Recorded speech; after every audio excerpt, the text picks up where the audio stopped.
사람은 본능적으로 늙는 것을 두려워합니다. 옛날 사람들도 마찬가지였죠. 클레오파트라는 벌꿀과 우유로 마사지를 냈고, 양귀비는 귀한 약재를 우려낸 물로 목욕을 즐겼다고 해요. 진시황은 불로초를 찾아서 신하 서북을 바다 건너로 보냈다고 하죠. 시대가 바뀌어도 젊어지고 싶은 마음은 이렇게 여전한 겁니다.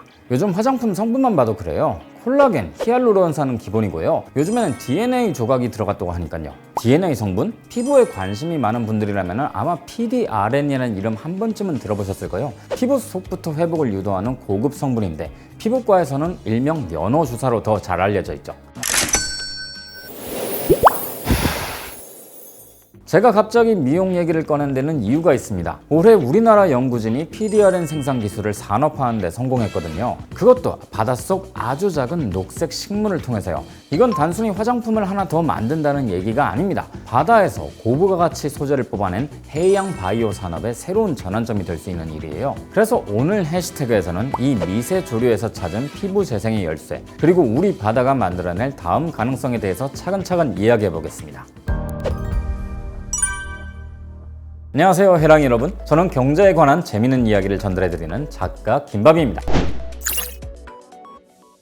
2022년 뷰티계를 휩쓴 유행 하나 기억하시나요? 바로 글레이즈드 도넛 스킨. 팝스타 헤일리 비버가 유행시킨 이 표현은 설탕 코팅된 도넛처럼 윤기가 자르르 흐르는 피부를 말합니다. 유행은 지나갔지만 그때 시작된 흐름은 여전히 지금까지 이어지고 있어요. 글래스 스킨, 꿀광, 버터광, 이름만 다를 뿐이지 결국 속부터 차오르는 건강한 윤기, 탄탄한 피부결을 원하는 마음은 모두가 같죠. 이 트렌드는 요즘 주목받는 슬로우 에이징 개념과도 맞닿아 있습니다. 주름이나 탄력을 애써 감추기보다는 자연스럽고 건강하게 나이 들어감을 받아들이는 태도예요. 그리고 이런 흐름 속에서 주목받는 핵심 성분이 바로 PDRN입니다. 이름만 들으면 낯설게 느껴지실 수 있어요. PDRN은 폴리데옥시 리보뉴클레오타이드입니다. 말 그대로 DNA에서 분리한 아주 미세한 조각이죠. 주로 연어나 송어의 수컷 정수에서 추출하는데요. 이 성분이 하는 일이 꽤 흥미롭습니다. 쉽게 말하자면 세포를 깨우고 에너지를 불어넣는 스위치 같은 역할을 해요. 이 과정 덕분에 콜라겐 생성이 촉진되고 주름이 완화되고 피부 장벽도 더 튼튼해지는 거죠. 염증 완화 효과도 있어서 손상된 피부 회복에도 도움이 되고요. 무엇보다도 사람의 DNA 구조와 유사해서 면역 반응이 거의 없고 피부에도 자연스럽게 흡수된다는 점도 큰 장점입니다. 겉만 가리는 화장이 아니라 피부가 스스로 회복하도록 돕는 본질적인 힘, 그게 바로 PDRN이에요. 우리가 흔히 말하는 연어주사, 리쥬란 힐러의 핵심 성분도 바로 이 PDRN이죠. 그런데 이 성분이 원래 유럽에서 건너온 거라는 사실 알고 계셨나요? 이탈리아 제약사 마스텔리가 송어 정액에서 추출한 PDRN으로 만든 치료제 플라센텍스가 바로 그 시작이었어요. 원래는 화상이나 욕창 치료 같은 조직 회복용 의약품이었죠. 그런데 이걸 국내에 들여와서 유통하던 사람이 있었습니다. 바로 파마 리서치의 창업자 정상수 의장이에요. 중앙대 약대를 나와서 대웅제약 개발팀장을 지낸 그는 이 약을 보면서 이런 생각이 들었다고 해요. 이걸 그냥 수입만 할 게 아니라 우리가 직접 만들어 보면 어떨까? 그 발상의 배경에는 익숙한 풍경이 있었어요. 그의 고향인 강릉 남대천.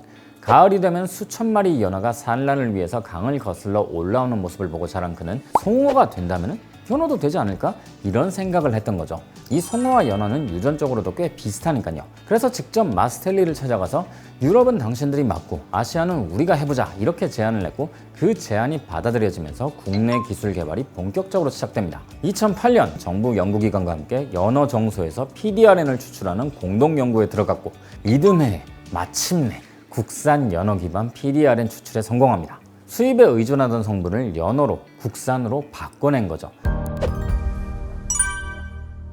하지만 기술만으로 시장이 바로 열린 건 아니었어요. 연어 한 마리에서 얻을 수 있는 PDRN의 양이 고작 10에서 15ml 수준에 불과했거든요. 생산 공정도 비효율적에서 원가 부담이 꽤 컸고요. 이 문제를 해결하기 위해서 저온 추출 공법과 같은 기술들을 꾸준히 고도화합니다. 연어 조직을 낮은 온도에서 천천히 녹여서 유효 성분을 최대한 온전히 뽑아내는 방식이죠. 이런 노력을 통해서 점점 안정적인 생산 시스템을 갖추게 됐고 마침내 2012년부터 피부 이식 회복용 주사제 리주비넥스, 안구 손상 치료용 저만액 리안, 그리고 지금의 수출 효자 상품인 주름 개선 주사제 리쥬란 힐러까지 PDRN 제품들이 본격적으로 상용화되기 시작합니다. 단순한 수입 대체를 넘어서 국산 기술로 글로벌 시장에 뛰어들게 된 거죠. 지금은 미국, 중국, 동남아 등 30개국 이상에 수출되고 있고요. 이 모든 시작이 사실은 남대천을 거슬러 오르던 연어 한 마리였던 것, 좀 멋지지 않나요? 여기엔 정부의 숨은 노력도 있었습니다. 해양수산부 산하 한국수산자원공단 동해생명자원센터에서는 2023년에 상생누리라는 공공 플랫폼을 통해서 바이오, 식품, 사료 분야의 다양한 민간 기업에게 연어 부산물을 무상 제공했는데요. 이로 인해 의료기기, 화장품, 식품까지 수많은 제품이 탄생했다고 합니다. 그렇다면 앞으로 PDRN 시장은 얼마나 더 커질까요? 한 글로벌 조사 기관에 따르면 지난해 전 세계 시장 규모는 약 7,210만 달러, 우리 돈으로 약 1,000억 원 수준이었고요. 2031년쯤에는 약 1조 1,800억 원까지 성장할 것으로 전망됩니다.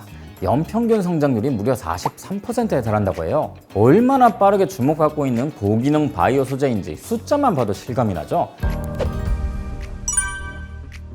그런데 이렇게 주목받는 PDRN, 왜 시술이나 화장품 가격은 여전히 부담스러울까요? 이유는 간단해요. 원가가 너무 비싸거든요. 연어나 성어의 정소에서 아주 극소량만 추출할 수 있고 그마저도 DNA가 손상되지 않게 정제하려면 고난도의 기술이 필요합니다. 당연히 비용이 많이 들죠. 게다가 지금까지는 핵심 원료와 기술 대부분을 해외에 의존해왔어요. 실제로 국내 유통 PDRN 원료의 90% 이상이 수입산입니다. 하지만 최근에 이런 한계를 넘어서는 새로운 움직임이 속속 등장하고 있습니다. 어떻게 가능해졌을까요?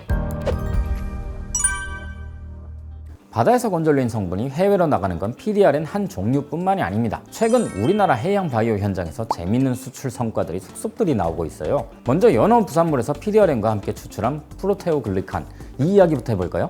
관절 연골 재생과 피부 보습에 효과가 있는 귀한 성분인데 예전엔 거의 전량을 수입했죠. 그런데 국내 연구진이 한국식품연구원과 손을 잡고 에탄올 대신에 친환경 공정으로 이 성분을 뽑아내는 기술을 개발했습니다.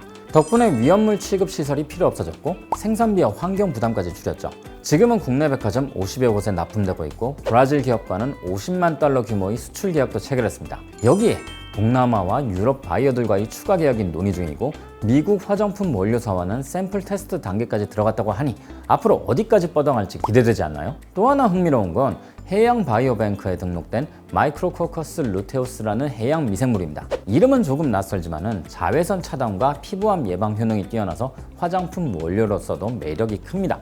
국내 한 화장품 회사가 이걸 활용해서 실제로 피부 진정 효과가 탁월한 제품을 만들기도 했죠. 요즘엔 이 제품을 들고 동남아와 중동 뷰티 전시회를 오가면서 현지 유통망에 문을 두드리고 있고 벌써 일부 나라에서는 샘플 판매까지 시작했다고 합니다. 앞으로는 어떤 반응이 나올지 벌써 궁금해지죠? 이렇게 해양수산부 R&D에서 출발한 기술들이 한 회사의 성과에 그치지 않고 다양한 기업의 수출과 상용화로 이어지고 있습니다. 2022년 해양수산부는 수산부산물 바이오 소재화 기술 개발 사업을 시작으로 이듬해에는 해양 바이오 원료, 제형 기술 개발까지 추진하면서 해양 생명자원의 산업화를 본격적으로 준비했고요. 그 중심에 있던 게 바로 클로렐라였습니다. 올해 국내 연구진이 민관 협력으로 미세조류 클로렐라에서 PDRN을 추출한 데 성공했어요. 그런데 단순한 추출이 아니라 더 많이 얻고 더 잘 스며드는 고함량 저분자 형태로 뽑아낸 겁니다. 성분 효율도 높이고 실제 피부 흡수력도 개선된 거죠. 이 기술엔 블루 PDRN이라는 이름이 붙었고요. 해양 생명자원을 활용한 차세대 바이오 소재라는 의미입니다. 피부 재생과 상처 치유 효과도 실험을 통해서 입증됐고 국제학술지에도 그 연구 결과가 실렸어요. 기술력은 NET 인증과 해양수산부 장관 표창으로도 인정을 받았습니다. 이 블루 PDRN 벌써 특허도 출원된 상태예요. 해양수산부가 기술 고도화부터 상용화까지 전 과정을 지원하면서 연구소 성과가 실제 산업 현장까지 이어졌고요. 지금까지 PDRN은 동물성 자원, 특히 연어나 송어 정소에 의존해야 하는데요. 클로렐라 기반 PDRN은 이 구조를 완전히 뒤집습니다. 비동물성, 즉 식물성이란 점에서 기술적, 환경적, 윤리적 부담이 줄어들고 대량 생산도 가능해졌어요. 덕분에 일부 고급 제품에만 들어가던 성분이 더 많은 소비자들에게 닿을 수 있는 미래 기술로 한 발 더 가까워진 거죠.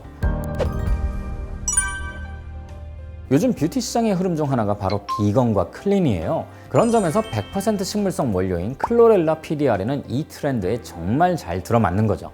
글로벌 시장 조사기관에 따르면 전 세계 비건 화장품 시장은 연평균 6.8%씩 성장 중이고 2032년에는 46조 원 규모까지 커질 전망이라고 해요. 블루 PDR에는 고기능성, 식물성, 비동물성이란 세 가지 장점을 다 거쳤고요. 화장품을 넘어서 의료, 제약, 식품 분야까지도 활용 가능성이 넓어진 거예요. 동물성 원료를 피하려는 소비자뿐만이 아니라 윤리적 소비나 종교적 이유로 고민을 하는 사람들에게도 훌륭한 대안이 되는 거죠.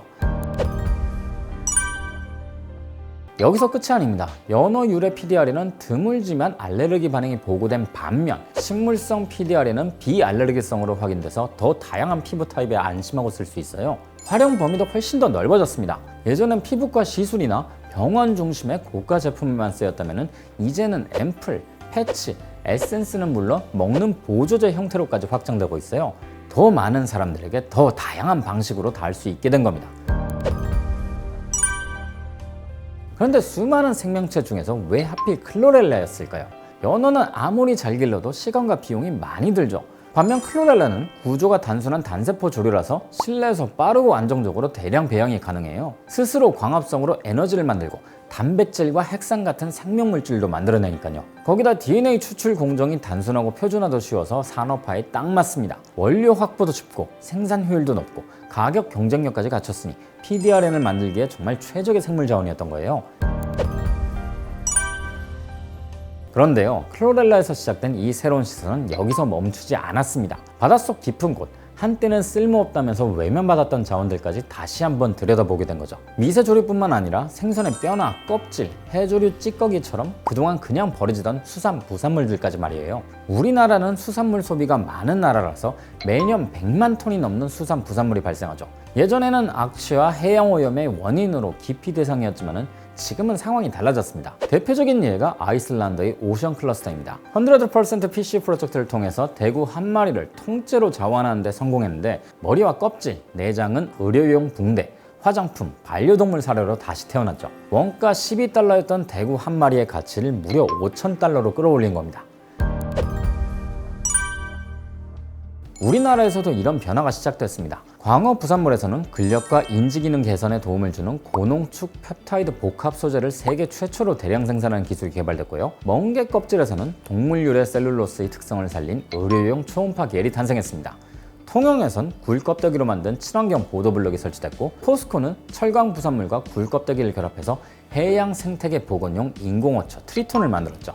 이 밖에도 조개 껍데기, 어피, 해조류 찌꺼기 같은 부산물들은 도자기나 타일, 세안제, 건강식품 등으로 변신하면서 쓰임새를 넓히고 있습니다. 특히 해조류는 탄소 흡수 능력이 뛰어나기 때문에 수산 부산물 자원화가 기후위기 대응 전략으로도 주목을 받고 있죠. 해양수산부도 수산부산물 재활용 촉진에 관한 법률을 제정하고 재활용 기업, 유관기관들과 함께 계속적인 의견 교환을 통해서 수산부산물의 재활용 촉진을 활성화하기 위해서 노력하고 있죠. 한때는 폐기물로만 여겨졌던 것들이 이렇게 다양한 방식으로 다시 태어나고 있습니다. 그래서 해양수산부는 해양생물을 활용한 영노화 소재 개발 및 의약품 생산 기술, 면역체계 증진 물질 추출 기술 개발 등 미래 먹거리 산업인 해양 바이오에 대한 신규 투자를 위해 2026년 예산 70억 원을 마련했습니다. 예전엔요, 바다 한번 다녀오면 피부가 다 타서 완전 까매져서 왔잖아요. 야, 어디 갔다 왔어? 동해냐 남해냐? 이러면서 여름방학 무용담을 늘어놓던 시절도 있었고요. 그런데 요즘은 반대입니다. 뽀얗고 탱탱한 피부 만들겠다고 바다로 가는 거죠. 해녀, 어부만 나가던 바다에 이제는 연구원도, 과학자도, 화장품 회사 직원도 출근을 하고 있죠. 바닷속에서 뷰티 성분 하나라도 더 건져보려는 거예요. 참 세상 많이 바뀌었죠? 생각해보면 우리는 꽤 괜찮은 시대에 살고 있는지도 모르겠습니다. 우리 기술로 만든 피부 재생 성분이 우리 바다, 그것도 식물에서 나오고 있으니까요. 피부는 어려지고 기술은 커지고 시장은 열리고, 이 정도면 진시황도 부러워서 무덤에서 벌떡 일어날 일입니다. 자, 오늘도 이렇게 함께 해주셔서 고맙습니다. 궁금한 점은 댓글로 남겨주시고요. 다음 시간에도 재미있는 이야기로 찾아뵙겠습니다. 감사합니다.